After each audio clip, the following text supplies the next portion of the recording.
لله رب العالمين والصلاة والسلام على سيد المرسلين وعلى آله وصحبه أجمعين. أعوذ بالله من الشيطان الرجيم. بسم الله الرحمن الرحيم. وما علمناه الشعر وما ينبغي له إن هو إلا ذكر وقرآن مبين لينذر من كان حيا ويحق القول على الكافرين. صدق الله العظيم. معزز سامعین کرام اور پردہ نشین خواتین، سورہ یاسین کی دو آیت کریمہ کے اندر اس مضمون کو بیان کیا گیا ہے کہ قرآن کریم میں اللہ تبارک و تعالیٰ نے وہ تاثیر رکھی ہے جو اس کو سنتا ہے اور اس میں غور و فکر کرتا ہے وہ ضرور و ضرور اس سے متاثر ہوتا ہے. اور یہ چیز تو مشرکان مکہ بھی جانتے تھے، وہ بھی سمجھتے تھے کہ قرآن کے اندر اثر ہے، اس کے سننے والے متاثر ہوتے ہیں. اسی لیے ان لوگوں نے کہ لوگ قرآن کی طرف مائل نہ ہو جائے اور اسے کلام الہی نہ سمجھ لے، اس لیے یہ لوگ کہتے تھے کہ قرآن کریم کے کلمات جو ہے وہ ایک جادوئی کلمات ہے، اور محمد رسول اللہ صلی اللہ علیہ وسلم نعوذ باللہ ساحر ہے. کیا کہتے تھے کہ آپ جادوگر.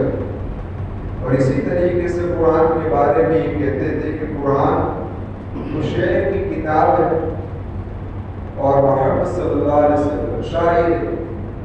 ان کی کہنے کی وجہ یہی کہ تمہارے دل جو قرآن کو سننے سے متاثر ہو رہے ہیں اور اثر لے رہے ہیں، یہ کلام الہی کے ہونے کی وجہ سے نہیں ہے، بلکہ ان کا کہنا یہ تھا کہ یہ تو جس طریقے سے جادو کی کلمات کا اثر انسان پر پڑتا ہے تو اسی طریقے سے جادوئی کلمات ہے، یا جس طریقے سے اشعار کا اثر انسان کی کیفیت پر پڑتا ہے اور انسان کے دل پر پڑتا ہے، تو اسی طریقے سے یہ قرآن کا اثر تمہارے دلوں پر پڑ رہا ہے. اس سے تم قرآن کو کلام الہی نہ سمجھنا، یہ کلام الہی سمجھ میں آئے گا. اس لیے وہ محمد رسول اللہ کو شاعر کہتے تھے اور ساحر بھی کہتے تھے. البتہ آپ لوگ جانتے ہیں کہ عرب کے اندر اشعار بہت ہی مشہور. عرب کا ہر فرد، عورتیں، بچے، باندیاں، غلام، سب لوگ اشعار پڑھتے تھے. یعنی ان کے لیے اشعار کا بنانا اور اشعار کا پڑھنا یہ کوئی بڑی بات نہیں. اور یہ لوگ اس بات کو بھی جانتے تھے کہ قرآن کریم کوئی اشعار کی کتاب نہیں ہے. سمجھ میں آئے گا؟ یہ اس فن سے واقف تھے، لیکن پھر بھی یہ کہہ رہے ہیں کہ قرآن کون سی کتاب ہے؟ تو اشعار کی کتاب، شعر کی کتاب. اس کے کہنے کی وجہ کیا تھی؟ ان کے کہنے کی وجہ یہ تھی کہ جس طریقے سے اشعار ہوتے ہیں وہ خود بنائے ہوئے ہوتے ہیں، اور اپنے خیالات کو ایک شاعر اپنے قلم کے اندر لا کر، اپنے تحریر کے اندر اس کو لا کر پیش کرتا ہے، وہ اسی طریقے سے محمد صلی اللہ علیہ وسلم نے بھی نعوذ باللہ اپنے خیالات کو قرآن کریم کے اندر تحریر کی صورت کے اندر پیش کیا. یہ ان کا کہنا ہے. الغرض اللہ تبارک و تعالیٰ نے قرآن کریم کو کس غرض کے لیے نازل فرمایا ہے وہ تو بات آ چکی. اس آیت کریمہ میں اللہ فرماتے ہیں کہ وَمَا عَلَّمْنَاهُ الشِّعْرَ، کہ ہم نے محمد صلی اللہ علیہ وسلم کو کوئی کوئی شعر نہیں سکھایا۔ آگے فرمایا وما ينبغي، یہ ان کی شان کے مناسب بھی نہیں کہ نبی اشعار پیش کرے، نبی شاعری پڑھے، یہ ان کی شان کے مناسب بھی نہیں ہے۔ ان هو الا ذکر و قرآن مبین، یہ تو صرف اللہ کا ذکر ہے اور کھلا ہوا واضح قرآن ہے۔ کس لیے؟ کیونکہ لِيُنذِرَ مَن كَانَ حَيًّا، اور ڈرائے ان لوگوں کو جو زندہ ہے۔ اس سے علماء نے بات لکھی ہے کہ جو لوگ نصیحت کو قبول کرتے ہیں اور نصیحت سے اثر پکڑتے ہیں، دراصل وہی لوگ زندہ ہیں۔ لیکن جن لوگوں کے سامنے بیانات کیے جائیں، جن لوگوں کے سامنے نصیحتیں پیش کی جائیں اور اس نصیحتوں سے اگر کوئی اثر نہ لے تو ظاہراً تو زندہ ہے لیکن حقیقتاً کیا ہے؟ ہوتا ہے۔ اسی نے کہا لِيُنذِرَ مَن كَانَ حَيًّا، تاکہ ڈرائے ان کو جو زندہ ہے۔ اب یہاں پر ایک بات سمجھنی ہے، وہ یہ ہے کہ اشعار، شعر و شاعری کہنا، شعر و شاعری سننا، یہ کیسا ہے؟ تو علماء کی ایک جماعت تو اس پر گئی ہے کہ وہ تو منع کرتے ہیں، شعر و شاعری نہ کہنی چاہیے نہ سننی چاہیے۔ ان کے پاس دلیل کیا ہے؟ تو ایک تو دلیل حضرت عبداللہ بن مسعود رضی اللہ تعالیٰ عنہ کا قول ہے کہ آپ نے فرمایا کہ یہ شعر و شاعری تو شیاطین کے آلات میں سے ہیں، یعنی کہ جس طرح موسیقی اس طریقے سے ایک قول۔ دوسرا علامہ مسروق رحمۃ اللہ علیہ کے بارے میں لکھا ہے کہ وہ ایک مرتبہ شعر کا مصرع لکھ رہے تھے یا پڑھ رہے تھے، پھر رک گئے۔ کسی نے پوچھا کہ آپ کیوں رک گئے؟ حضرت مسروق نے فرمایا کہ میں نہیں چاہتا کہ میرے اعمال نامہ کے اندر کوئی شعر ہو۔ اور تیسری دلیل انہوں نے یہ تھی کہ جب اللہ تبارک و تعالیٰ نے شیطان کو مردود کیا اور زمین پر اتارا تو اس وقت شیطان نے یہ کہا کہ میرے پڑھنے کی کوئی چیز اجعل لی قرآن، یعنی میرے پڑھنے کی بھی تو کوئی چیز دو۔ تو اللہ تبارک و تعالیٰ نے فرمایا تیرے لیے شعر و شاعری تیرے لیے، یہ تیرا پڑھنا ہے۔ تو ان اقوال کے پیش نظر یہ لوگ کہہ رہے ہیں کہ شعر و شاعری کیا ہے؟ شعر و شاعری جائز نہیں ہے، یعنی پروگرام اس سے۔ خیر، یہ جو تین دلیلیں دی وہ ضعیف ہے۔ کیا ہے؟ یہ تین اقوال کیا ہے بھائی؟ ضعیف۔ لیکن بخاری شریف کی ایک روایت بالکل صحیح ہے جس کے اندر اس کے ظاہر سے شعر کی مذمت معلوم ہوتی ہے، شعر و شاعری۔ اور روایت کیا ہے؟ نبی کریم صلی اللہ علیہ وسلم نے فرمایا کہ کوئی آدمی اپنے پیٹ کو پیپ سے، کس سے؟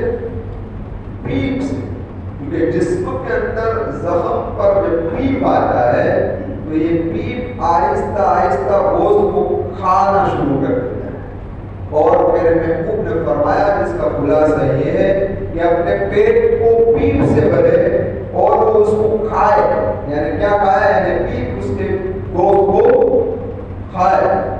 اس سے بہتر ہے کہ آدمی شعر سے اپنے پیٹ کو بھرے، یعنی اشعار سے بھرنا پیپ سے بھرنے سے بھی کیا ہے بھائی؟ سمجھ جائے گا؟ یہ نبی کریم صلی اللہ علیہ وسلم اور حدیث اور بخاری شریف کی روایت۔ تو اس روایت سے پتہ چلتا ہے کہ شعر و شاعری کوئی اچھی چیز، لیکن خلاصہ سمجھو، کہیں گھوٹالا مت کر دے، خلاصہ بھی سمجھو۔ اسی لیے فرمایا کہ صرف حدیث کے ظاہر پر اور ایک حدیث پر نظر کر کوئی فیصلہ کیا جاتا نہیں۔ ہاں، ساری حدیثوں کو سامنے رکھ کر پھر نچوڑ پر پہنچا جاتا ہے۔ سمجھ میں آئے گا؟ الغرض، یہ روایت صحیح بخاری۔ علماء نے فرمایا کہ اس روایت کے اندر جن شعر و شاعری کی ممانعت ہے اور منع کیا گیا ہے وہ شعر و شاعری ہے کہ جو جھوٹ ہو، کیا ہو؟ جھوٹی ہو، یا کسی کی برائی بیان کی گئی، یا کسی کی ایسی تعریف کرے کہ وہ تعریف کر کے اس کو ساتوں آسمان پر پہنچا دے، غلط تعریف کرے، شعر و شاعری کرے۔ یا وہ شعر و شاعری مراد ہے کہ آدمی اس کے اندر اس قدر مستغرق ہو جائے کھو جائے کہ بس ہر وقت کھاتے وقت پیتے وقت سوتے وقت بیت الخلا میں نماز میں ہر وقت شعر و شاعری گھومتی ہے. اور آپ کو پتا نہیں کہ لوگوں کو اشعار بنانے کا شوق ہے. آپ مجھ سے پوچھیں یہ بس کھوئے ہوئے ہوتے کھاتے ہیں تب بھی وہی پیتے ہیں تب بھی وہی یہاں تک کہ بیت الخلا میں بھی وہی مصرع تلاش کرتے کہ اس کے وزن پر کون سا شعر ہے.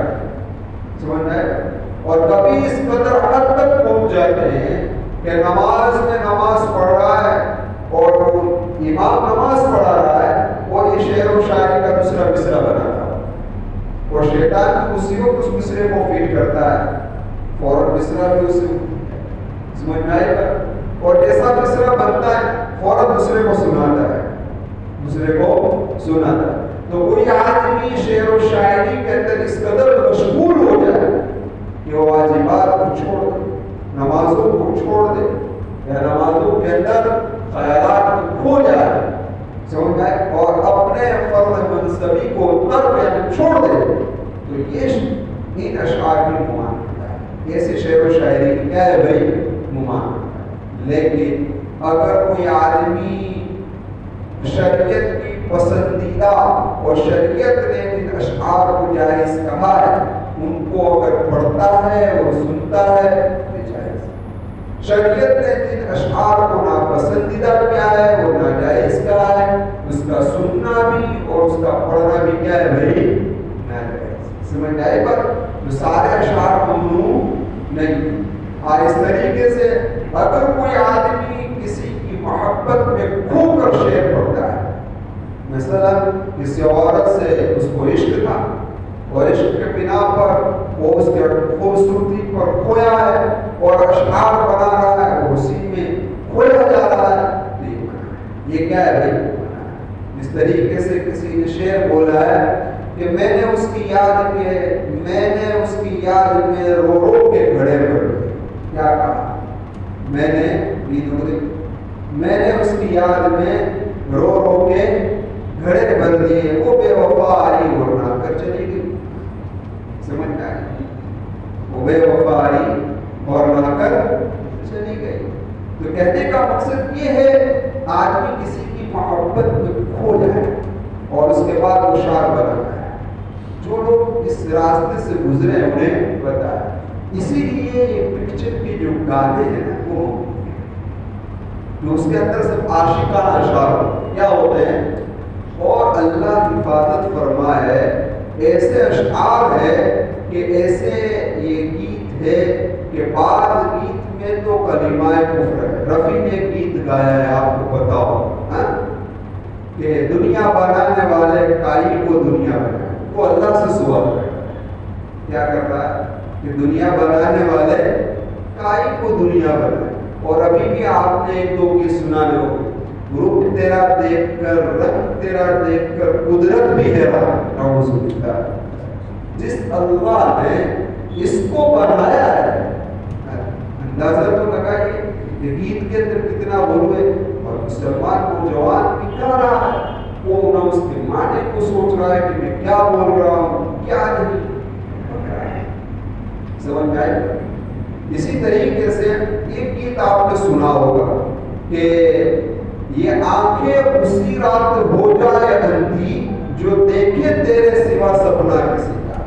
اب ذرا اندازہ تو لگاؤ کہ آدمی جب محبت میں کھو جاتا ہے تو اس وقت کیسے اشعار بناتا ہے. تو یہ شعر اب اللہ کتنا حلیم ہے. اللہ کتنا حلیم ہے کہ یہ بک رہا ہے کہ تیرے سوا کسی کا سپنا دیکھوں تو میری آنکھیں اندھی ہو جائے. تو اللہ اندھی کر دے تو کیا کر دے گا.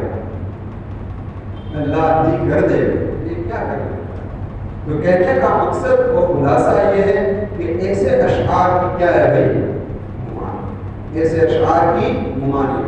لیکن جن اشعار کے اندر دانائی ہو جن اشعار کے اندر حکمتیں ہو اور جن اشعار کے اندر نصیحتیں ہو تو وہ اشعار پڑھنے میں کوئی حرج ہے جیسے مقررین لوگ تقریر کے اندر اشعار پڑھتے ہیں، ان کا مقصد کیا ہوتا ہے کہ عوام کے اندر اس کا اثر ہو۔ اور یہ بات صاف ہے، اگر میں آپ کے سامنے ایک بات نقل کروں کہ نبی کریم صلی اللہ علیہ وسلم کا چہرہ ایسا تھا، آپ کے بال ایسے تھے، آپ کے لب ایسے تھے، تو آپ میرے ان الفاظ کو سن کر اتنے متاثر نہیں ہوں، لیکن میں انہی کلمات کو ترنم سے بولوں، وہ نظم بنا کر پیش کروں، تو آپ ماشاءاللہ داد دینا شروع کر دیں۔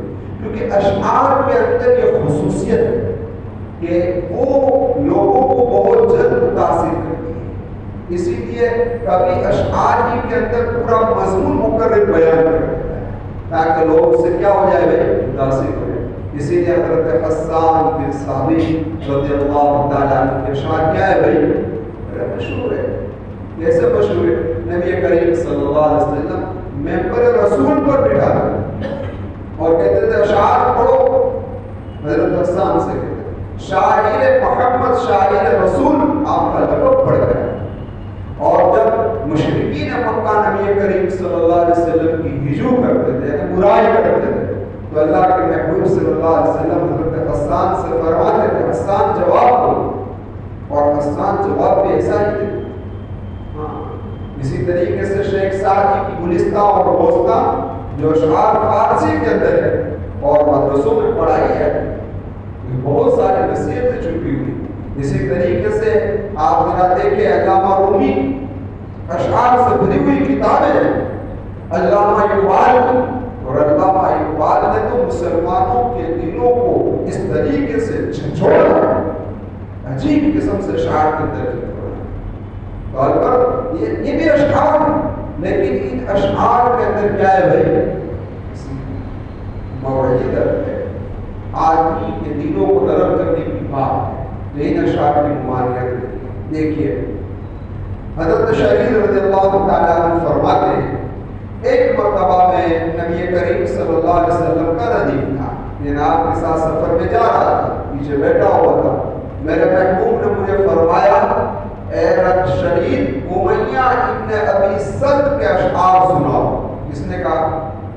کہ محبوب۔ تو حضرت شریف فرماتے میں نے ایک شعر پڑھ کے سنایا، میرے محبوب نے فرمایا سناؤ، دوسرا سناؤ، میں نے دوسرے سنایا، یہاں تک کہ میں نے اللہ کے محبوب صلی اللہ علیہ وسلم کو 100 اشعار سنایا۔ کتنے؟ 100 اشعار۔ امیہ ابن ابی سلط، یہ امیہ ابن ابی سلط یہ زمانہ ہے یعنی کہ مشرکان مکہ کا بڑا سردار تھا، اس نے زمانہ اسلام بھی دیکھا، اس نے اگلے انبیاءوں کی کتابوں کا مطالعہ بھی کیا ہے، ان کے قصوں کو بھی پڑھا ہے۔ ہاں اسی لیے میرے آقا نے فرمایا تھا کہ امیہ ابن ابی سلط کی زبان مسلمان ہے لیکن اس کا دین کافر ہے۔ کیا کہا؟ اس کا دین کافر ہے۔ کیوں؟ کہ اس کے جتنے بھی اشعار ہیں وہ اسلام کی تعلیمات کے اندر ہے، اسلام کی تعلیمات کے اشعار میں اسی تعلیمات کے اندر دائرے کے اندر اس نے سارے اشعار، اس لیے میرے محبوب نے اس کے اشعار کو سنا، کہا سناؤ، سناتے رہے، میرے محبوب سنتے رہے، اور آپ نے یہ کہا ہے کہ اس کی زبان اور مسلمان ہے لیکن اس کا دین کافر ہے۔ کیوں؟ کہ وہ میرے محبوب فرماتے ہیں کہ وہ اسلام کے قبول کرنے کے قریب پہنچ چکا ہے، اور جب ایک مرتبہ وہ سفر شام میں تھا تو وہاں سے طائف کی طرف روانہ ہو رہا تھا تو وہ حجاز پہنچا، اسی ارادے سے پہنچا تھا کہ میں طائف جا کر اپنے سامان کو لے کر ہجرت کر مدینہ المنورہ پہنچوں گا اور نبی کریم صلی اللہ علیہ وسلم کے ہاتھ پر ایمان لے آؤں۔ لیکن ہوا کیا؟ جب حجاز پہنچا تو واقعہ بدر پیش آیا تھا، وہاں ایک آدمی کی ملاقات ہوئی تو بدر کے میدان میں کسی نے کہا کہ امیہ ابن ابی سلط اس کنویں کے اندر کون ہے پتہ ہے؟ شیبہ ہے، ربیعہ ہے، میرے چچا زاد کا ہے، کیونکہ بدر میں جو لوگ دشمن کے قتل کر دیے گئے وہ بدر کے میدان میں کنویں کے اندر ڈالے گئے۔ اس لیے آج جو لوگ بدر جاتے ہیں اور وہ آج بھی موجود ہے، اس کنویں کے اندر ان کو ڈالے گئے۔ تو اس نے سے اس سے کہا تو رونے لگا پھر وہ طائف تو پہنچا لیکن ہجرت کر کر مدینہ آیا، اس ایمان نہیں دکھایا، ایمان نہیں دکھایا۔ تو میرے کہنے کا مقصد یہ ہے کہ اللہ کے محبوب صلی اللہ علیہ وسلم نے بھی کیا کہا بھائی امیہ ابن سعد کے اشعار کو سنے۔ اب ذرا دیکھیں حضرت حسان رضی اللہ تعالیٰ عنہ ایک مرتبہ ایسا ہوا کہ مشرکین مکہ نے نبی کریم صلی اللہ علیہ وسلم کی شان کے خلاف اشعار کے اندر برائی کی، اور یہ آپ جانتے ہیں کہ اگر سادے لفظوں میں کسی کی برائی بیان کرو تو وہ اتنی اثر کار نہیں ہوتی، لیکن اگر تم اشعار کے اندر کسی کی برائی بیان کرو نا تو اس کا چرچا ہو رہا ہے۔ جس طریقے سے آج میڈیا کے اندر کوئی خبر چھپ جائے تو اس کا شور بچ جایا کرتا ہے، تو وہ بھی اسی بات تھی۔ اس لیے وہ لوگ جب نبی کریم صلی اللہ علیہ وسلم کی برائی کرتے تھے تو یہ لوگ اشعار کے اندر برائی کرتے تھے، اسلام کی، ایمان کی، اللہ کے محبوب کی۔ تو ایک مرتبہ ان مشرکین مکہ نے نبی کریم صلی اللہ علیہ وسلم کے اشعار کو برائی کی، تو حضرت حسان نے فرمایا اے اللہ کے محبوب صلی اللہ علیہ وسلم میں بھی ان کی ہجو بیان کروں یا نہیں کا جواب پتھر سے دوں؟ تو اللہ کے محبوب صلی اللہ علیہ وسلم نے فرمایا کہ پھر میرے نسب کا کیا ہوگا؟ کیا کہا؟ میرے نسب کا کیا ہوگا؟ کیوں؟ جن مشرکین کے آپ برائی بیان کریں گے یہ بھی قریش ہے، یہ بھی کیا ہے؟ قبیلہ قریش سے تعلق رکھتے ہیں، اور میں بھی قبیلہ قریش سے تعلق رکھتا ہوں۔ اور جب آدمی کسی کی برائی کرنے پر آتا ہے تو اس کے خاندان کو بھی نہیں چھوڑتا، تو تم جب قریش کی برائی کرو گے تو قریش تو میرا بھی خاندان ہے۔ تو میرے محبوب نے فرمایا میرے نسب کا کیا ہوگا؟ تو حضرت حسان بن ثابت رضی اللہ تعالیٰ عنہ نے فرمایا اے اللہ کے محبوب صلی اللہ علیہ وسلم میں آپ کو اس طریقے سے اس سے نکال دوں گا کہ جس طریقے سے آٹے میں سے بال کو نکالا جائے، مدے ہوئے آٹے میں سے بال کو کس طریقے سے نکالا ہے اس طریقے سے میں آپ کو نکال دوں گا۔ یعنی میں ان کی برائی ایسے بیان کروں گا کہ جس کی وجہ سے آپ کی عظمت اور قریش خاندان کی عظمت پر کوئی آنچ آئے گی نہیں، اس طریقے سے میں ان کی ہجو کروں گا۔ اسی لیے اللہ کے محبوب صلی اللہ علیہ وسلم نے ایک موقع پر فرمایا تھا حسان ان کو جواب دو، اور حضرت حسان نے جواب بھی اس قدر دیا، اینٹ کا جواب پتھر سے دیا، یہاں تک کہ میرے محبوب نے فرمایا کہ حسان تیرے اشعار ان پر تیر کی طرح لگتے ہیں۔ کس کی طرح لگتے ہیں؟ تیر کی طرح لگتے ہیں۔ حضرت عائشہ فرماتی ہے کہ حسان کے اشعار کو سن کر مشرکین مکہ میں آگ لگ جایا۔ ایک مرتبہ ایسا ہوا کہ حضرت حسان بن ثابت رضی اللہ تعالیٰ عنہ حضرت عائشہ صدیقہ رضی اللہ تعالیٰ عنہ کے پاس آئے اور اشعار پڑھ رہے تھے منقبت کے اندر، یعنی ان کی بڑائی بیان، تعریف بیان کر رہے تھے۔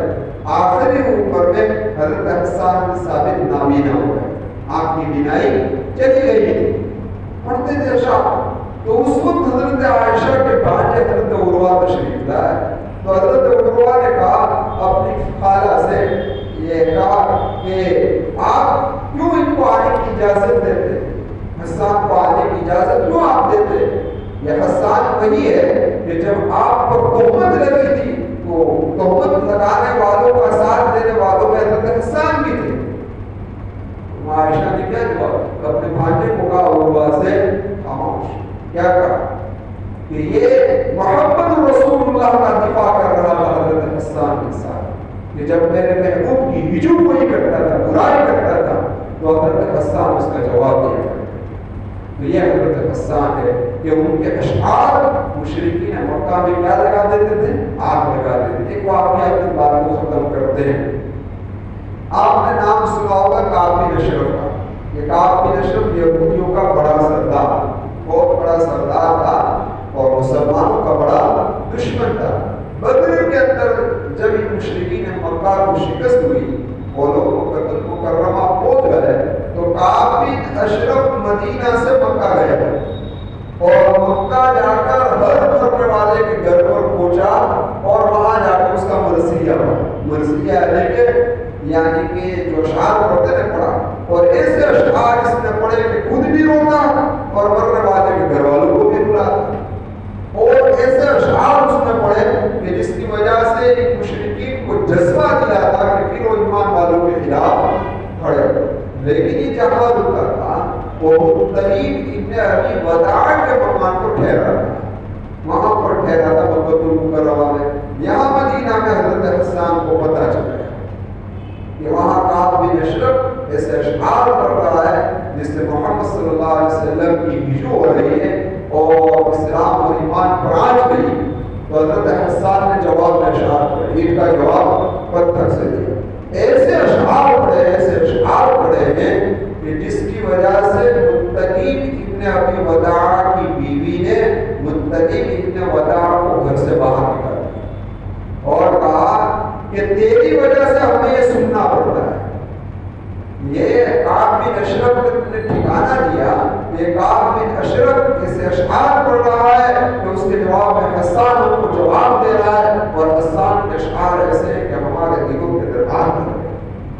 یہ تھے اشعار. تو اگر خلاصہ کلام یہ نکلا کہ ہر شعر و شاعری ہوئی نہیں, ہاں ایسی شعر و شاعری کہ جن شعر و شاعری کے اندر جھوٹ بیانی ہو, جن شعر و شاعری کے اندر غلط تعریفیں کی گئی ہو, جن شعر و شاعری کے اندر کیا کہتے ہیں وہ کسی کی برائی بیان کی گئی ہو, ایسی شعر و شاعری جس میں مشغول ہو کر آدمی دوسری سوچ نہ سکے, ایسی شعر و شاعری ممکن ہے.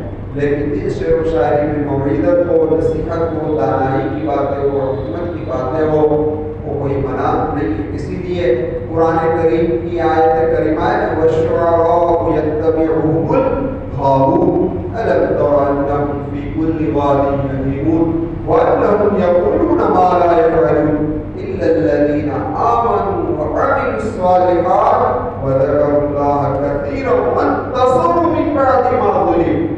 کہ جب کوئی آدمی تم پر ظلم کرے, سمجھ میں آئے گا کہنے کا مقصد ہے کوئی تمہاری ہجو کرے, کوئی تمہاری برائی کرے تو تم اس کے جواب کے اندر برائی کے اندر اشعار پیش کر سکتے ہو. سمجھ میں آئے گا. اب دیکھیے یہ آیت کریمہ جب نازل ہوئی ہے تو حضرت حسان بن ثابت, حضرت عبداللہ بن رواحہ اور حضرت کعب بن مالک نبی کریم صلی اللہ علیہ وسلم کی خدمت میں حاضر ہوئے روتے ہوئے. یہ بڑے شاعر تھے حضرت حسان, حضرت عبداللہ بن رواحہ بہت بڑے شاعر تھے.